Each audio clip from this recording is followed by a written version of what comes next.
Hello everyone, my name is Gabby and so no face cam today. The reason for that is not for because I'm lazy, it's actually because I'm not at home right now. That's also why my sound might be a little different. I am actually on holidays and I have a different computer and it might not sound the same. I don't know. I'm not sure. But I'm going to try and do this Dragon Ball Super review and basically just do what everyone else does. That is just put the picture and just have my voice and not really do anything else. But although I might actually put some cutaways, we'll see. Let's see how this works. I'm not going to keep doing it like this all the time. I'm just doing it for this week. So either way, it's time for another Dragon Ball Super review. This time reviewing episode 36. Vegeta is fighting Majita and getting tired. Majita's heat has been depleting the oxygen in the new enclosed arena, which has started becoming a problem. Angry that whether he wins or not depends on rules, Vegeta starts powering up, which ends up being so much that it destroys the newer barrier. So, now free to breathe, he finishes off Majita with a final flash. Vegeta will now proceed to the next round. So, what did I like about this episode? Well, first of all, I've got to say, I've been really enjoying the entirety of the Vegeta Majita fight. If I was saying before that some of the earlier fights kind of reminded me of early Dragon Ball, this fight sort of reminded me a bit more of sort of Dragon Ball Z era fights. A lot of big particle effects, flashy explosions, a lot of just really powerful attacks, and a lot of parts of fighting which really you can kind of skip, but they're still really entertaining to watch in their own right. We got to see Vegeta struggle and actually win, and that was one of my sort of checklists of things I wanted to see in this tournament. To have Vegeta have a fight that doesn't take just like 2 seconds for him to beat just to show off how badass he is. He actually had to think and think a little bit outside the box and try to work out how to win, and then he won. And this felt like this was a deserved win. This wasn't just him getting power-ups and just going out of his way to look badass. This was a good fight, and it actually used Vegeta's character well, and that's why I think I've just been really enjoying it. What I also like about how they've been using Vegeta's character is how they've made his fights a little bit different to Goku's fights. Like, I've been really curious as to how they were going to incorporate Vegeta's character and what they do with these kind of fights, because, he's not evil anymore, but at the same time, he's not Goku, so I was wondering how they'd make it different, and they have been making it different in that, obviously Vegeta, he fights and everything, and he's not going to go around and try and kill his opponents or anything, but he still has a bit of that anti-hero in him.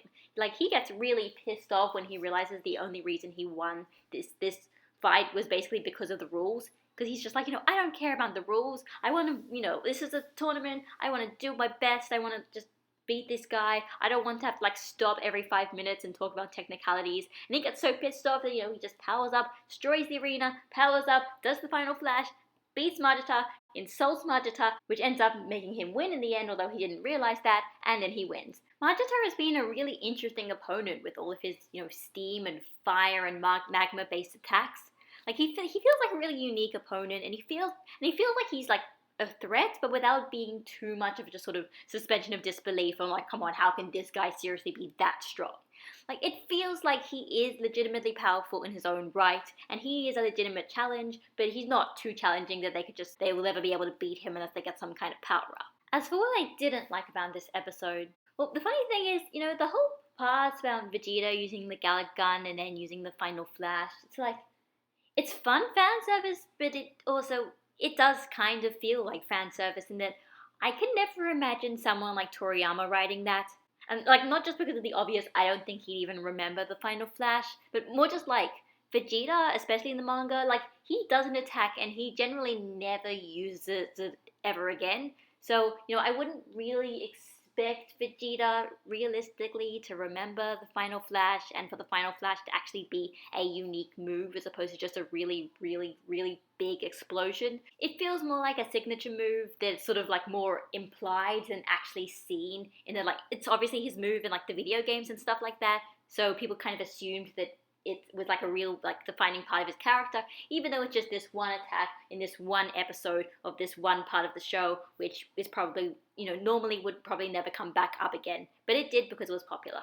As for next episode, now that Vegeta has fought Majita, up next is Cabba, the Saiyan from Universe 6. So Vegeta is fighting Cabba, and holy crap, I am so excited about this. Not just because of the next episode preview, because, well, holy shit, the next episode preview is there seems to be a lot that's going on, a lot of really cool stuff.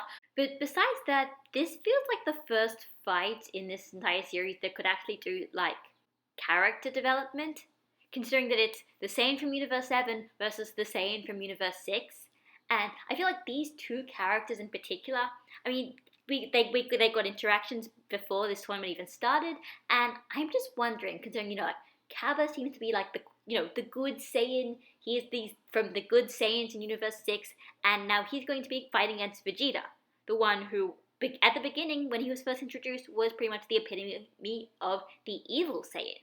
Obviously, he's changed now, but, I'm just wondering, is there going to be some kind of character growth, some kind of explorations of these two Saiyans, these two races who are exactly the same but yet so different in these different scenarios? I'm just wondering. That's what I hope is going to happen. Well, that and maybe potentially explanation for Super Saiyan Blue. I mean, it's in there. It's in the next episode preview, so maybe we'll see. If that happens, I would be so excited. That would actually make this arc like so much better. You have no idea. But either way, like, I'm so excited for this episode.